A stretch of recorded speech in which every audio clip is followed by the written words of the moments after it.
Care to chat? Hello and welcome to our podcast from the Northern Ireland Social Care Council.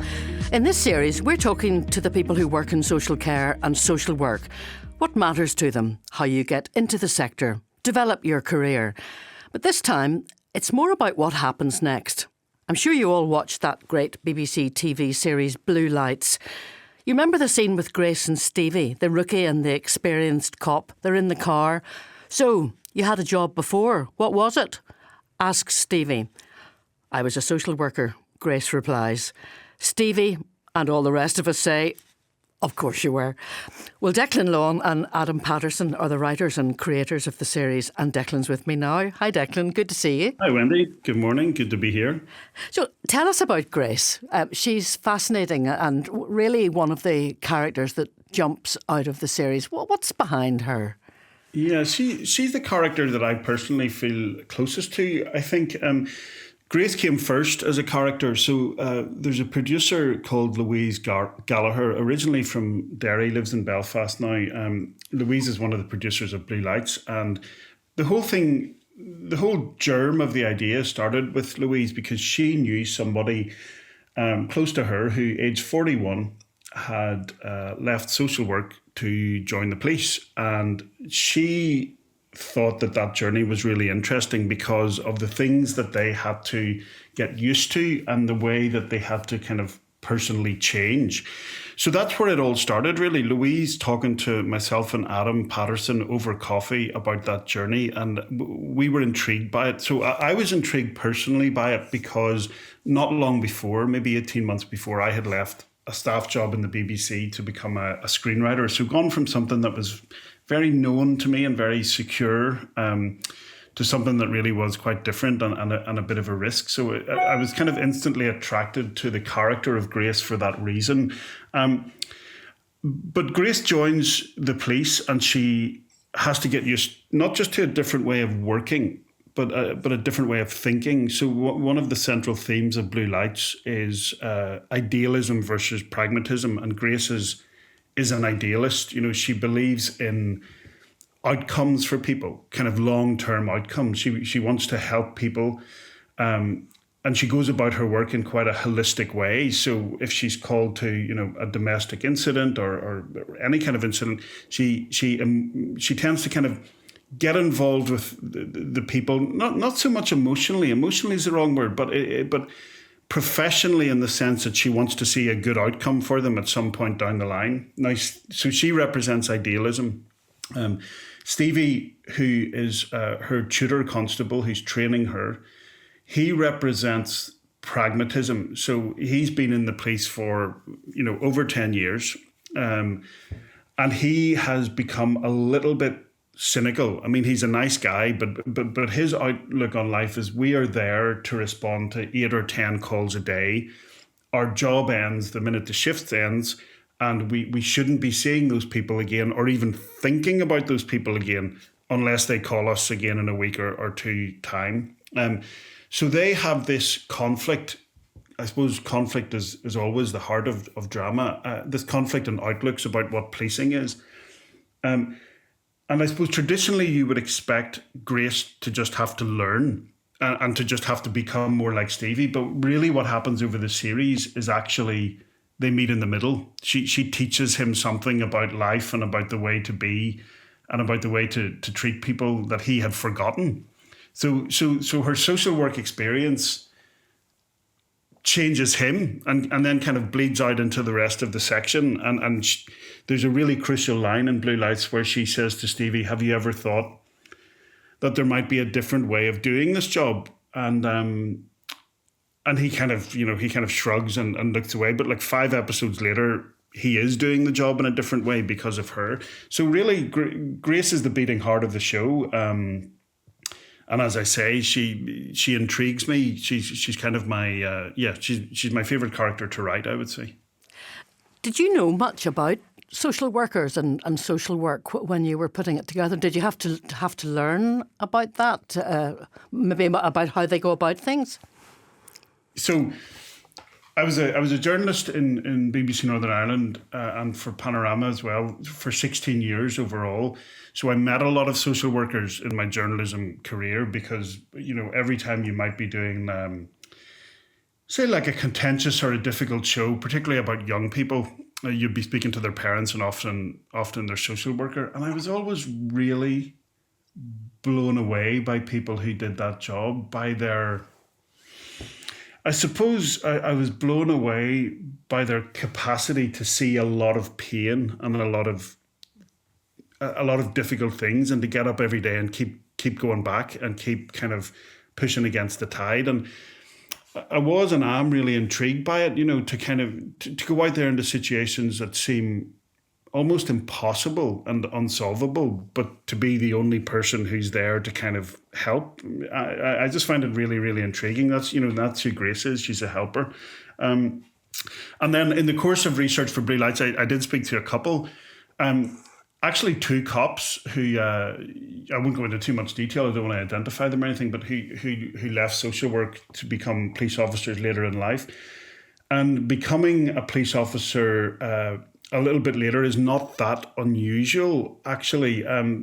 You'd be surprised at how many people join the PSNI in their 30s, 40s, and even I heard recently someone had gone through training in their 50s. So a surprising amount of people have a career beforehand.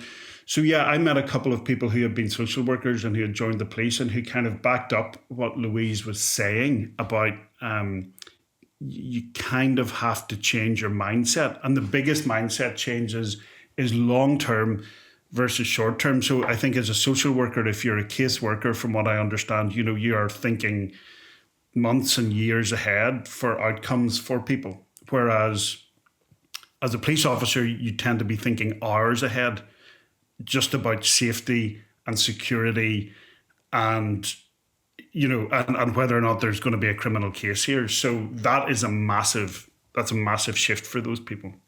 I mean, you and I come from a similar work background, and we've both changed direction in the last few years, Declan. I mean, I don't know about you, but I really, until I started doing this series, actually had a very limited knowledge of social workers. But what you're saying reminds me of something that somebody said to me many years ago, and back in the late 1970s, when I went to Cambodia to do programmes with Christian Aid, actually. And they said, you're going to see things that are going to just horrify you and shock you rigid. But you do unfortunately have to remember that there isn't anything you can do about it. You can't actually change it. And I found that enormously difficult. And I still have very clear memories of what happened. And I suppose still feel a bit guilty that I wasn't able to do anything and that I wasn't able to change it. And in some ways, that's the difference between Stevie and Grace. At least it is at the beginning, but as you say, by the end, a bit of her has kind of crossed the transmission tunnel in the car and got to him.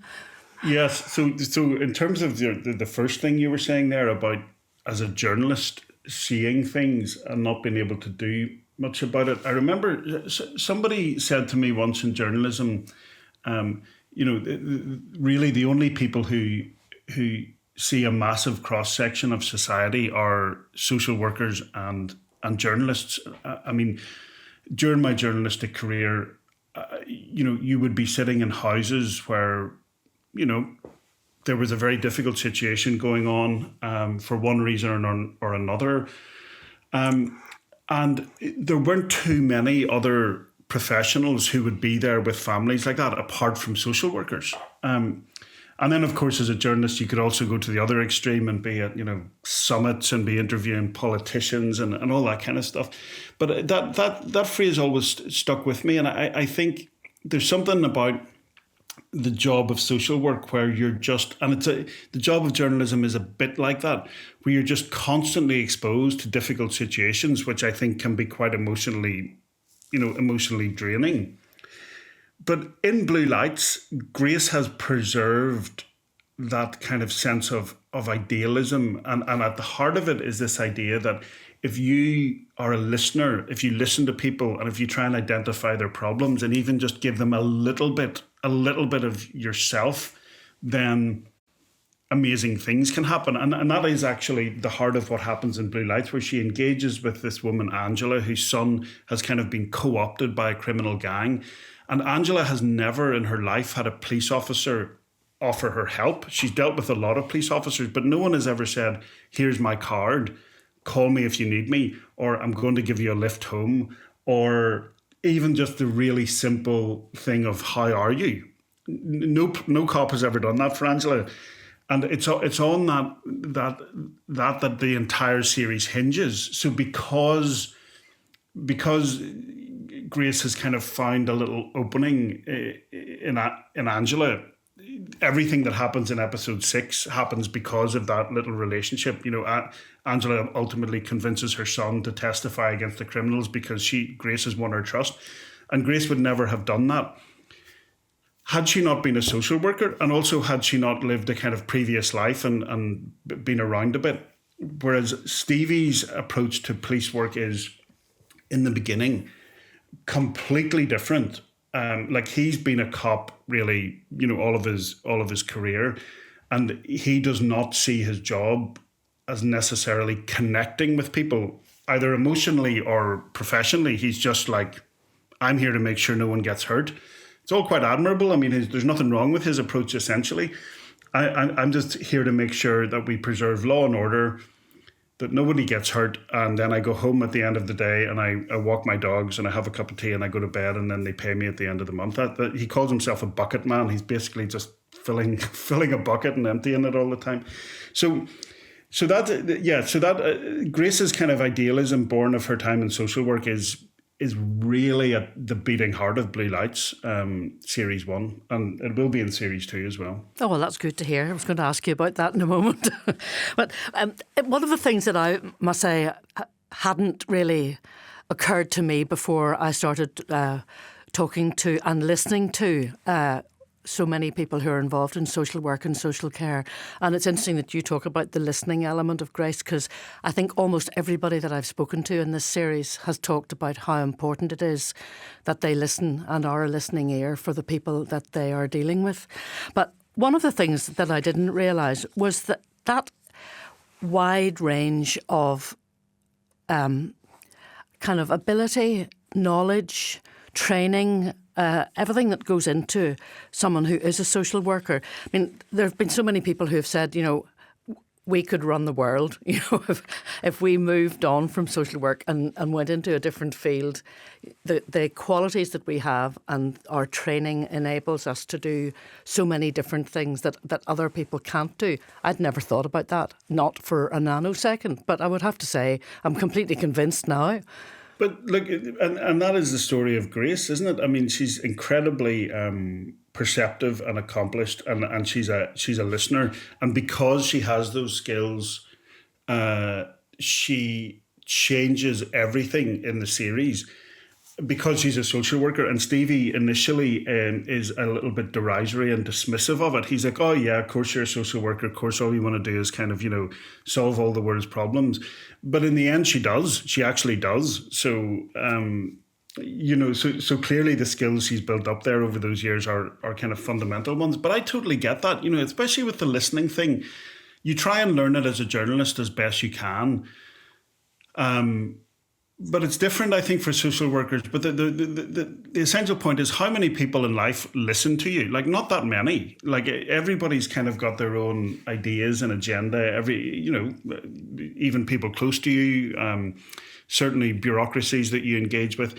There's very few people in life who sit down and look you in the eye and listen to what you're saying. And usually, if they are, you're paying them for it, like a therapist or a counsellor or something. But I think social workers, and from what I can see, right, they do that every day. They are listeners. And so these cops that I've spoken to who were social workers, it's really, really, really interesting listening to their account of being a police officer, right? So again, I'll try not to identify anyone by telling particular stories, but I'll tell the story in a slightly abstract way where one of the social workers who became a cop went into a house in a particular part of Northern Ireland where there was a guy really, really angry and irate, and he had a kitchen knife, and he was screaming at the police, and they were trying to get him disarmed, and everyone was... A couple of people had their hands on their guns. A couple of other people were going for their pepper spray and stuff. And this officer walked in and just said, "Hey, how you doing? What's up?" Very quietly, no aggression. Just just tell me what you're angry about. And the guy started answering and started saying, "Oh, it's this. It was something to do with his relationship with his wife, and a kind of a custody battle and all sorts of difficult things." But this officer that I'm talking about basically ended up in a conversation with him. The knife was put down, and that definitely would have had a completely different outcome had that officer not been a social worker previously. I mean, he thinks that, he's in no doubt of it. But I've heard stories all the time about that, and it's just about listening, isn't it? And I think that's probably at the heart of that job. You just look someone in the eye and listen to what they have to say, and it's such a rare thing in this world for someone to do that. We've talked a lot about the social work aspect of it. From the police side of things, you've been telling us about the conversations that you've had with various PSNI officers. I mean, the word is that the PSNI thinks the series is pretty close to the mark. I mean, how did you manage that? Was that your time as an investigative journalist that gave you that sort of insight into the police? Yes. So the way that it worked out was... Louise came to Adam and I with this idea about this woman who is a social worker who joins the police. And then we had just been finishing a previous show called The Salisbury Poisonings, which the BBC were really happy with. And they were kind of, not explicitly, but kind of implicitly saying to us, "What do you want to do next? And, do you have any ideas?" So we went to them with Louise and Stephen Wright with this idea. The BBC were very receptive to it, which was great. And they said to us, "Okay, look, take a few months and go off and write a pilot script." But we knew that we could not write a pilot script about the PSNI unless we did loads of research. So the BBC facilitated that. They gave us a bit of money to go and do whatever we had to do research-wise. So we engaged officially with the PSNI. They allowed us to go on a couple of ride-alongs in the back of response cars to soak up what that was like. And then unofficially, we just spoke to loads of officers, people that we kind of knew, friends of friends who were in the police. And, we just did it all confidentially and anonymously. And we just asked them about their careers and their lives and what it was like. And so we were just hoovering up details. So that, you'll recognise that was basically just being a journalist. There was no element of drama writing in that process at all. It was just constantly every day meeting cops, sitting down with them for 2-3 hours, talking about their worst calls, their best calls, what they love about the job, what they hate about it, and we did that with dozens and dozens of officers. And by the end, we had just computer files and physical files just full of experiences and kind of characters. Really, we met people who we thought, I think that there's the germ of a character here, or someone might talk about somebody and about a particular other officer, and we'd say, okay, we can maybe make a character out of that. And so then we sat down and wrote a pilot script, and it all kind of went from there. It's been a terrific series, Declan, and everyone has really enjoyed it. You said right at the very start of our chat that you're in the middle of writing the second series. So what happens in it? That's an excellent journalistic question, Wendy, and I would expect nothing less. And it's funny being on the other side of the microphone where I now have to say I can't talk about that. I sound like a politician, but obviously I can't. The only thing I can say is, obviously the same characters are right at the heart of it. We're still with all of the characters people have come to know and love over series 1. And it's time has elapsed. It's a bit later. They're a little bit later in their they're a little bit into their careers now, so they're not quite as green, but they're still faced with the overwhelming task of being PSNI officers in Belfast with all that that entails. And that's about as much as I can say about it. I hope to have all the scripts finished in a few weeks, and then we're filming it in August. And the hope is that we'll have it out in roughly the same time next year, maybe a bit later, like kind of spring, very early summer next year. So it's quite like, there's a lot of work to do, but it's just a joy to work on this. To work on something. When you're writing TV drama, you almost never get to write about your own place or your own locale. Lisa McGee did it obviously in Dairy Girls, but it's very rare. Usually you're working in England or abroad. So to be making a show about our own place that's contemporary about our own place now is crazy privilege. It's insane. We feel insanely lucky to do it. And just to kind of finally question, we always slip a wee one in at the end, don't we? Do you think, if you could encapsulate the unique qualities perhaps that social workers have that help support our communities and some of them support them into new careers, whether in the PSNI or elsewhere? Well, I think they're agents of change. I think they're the glue that holds society together in a very hidden and unreported way. And I personally think that they would make a great drama in themselves. You could do a Blue Lights about social workers, because they change lives and they. Everyone's life can turn on a sixpence, I think. For me, I wrote a short film with Adam Patterson, and somebody who worked in the world of drama read the script and said, this is really good, you can really write. And at that point, my life, when I look back now, that little moment, that one compliment changed everything. And I think social workers do that day in, day out with just, they're the people who listen, they're the people who say to young people, you can do this, or people in extraordinarily difficult situations, they can say to them, this isn't going to last forever. And I just find it so admirable, and also it's amazing how kind of underrepresented it is and under-discussed it is. But yeah, I think that they're incredibly impressive people doing an incredibly difficult job, and I think they change lives every day. Declan, it's been a real pleasure talking to you again, and really nice to see thanks, you. Wendy. It's good to see you. Best of luck for the next series. We're all looking forward to it, and thank you so much for your time, given that particularly that you're obviously really busy at the moment, so thanks again. That's a pleasure. Great to see you again. This has been Care to Chat, a podcast by the Northern Ireland Social Care Council. Please do subscribe and rate us. You can find the whole series wherever you get your podcasts. And do tell your friends and colleagues. Thanks for listening.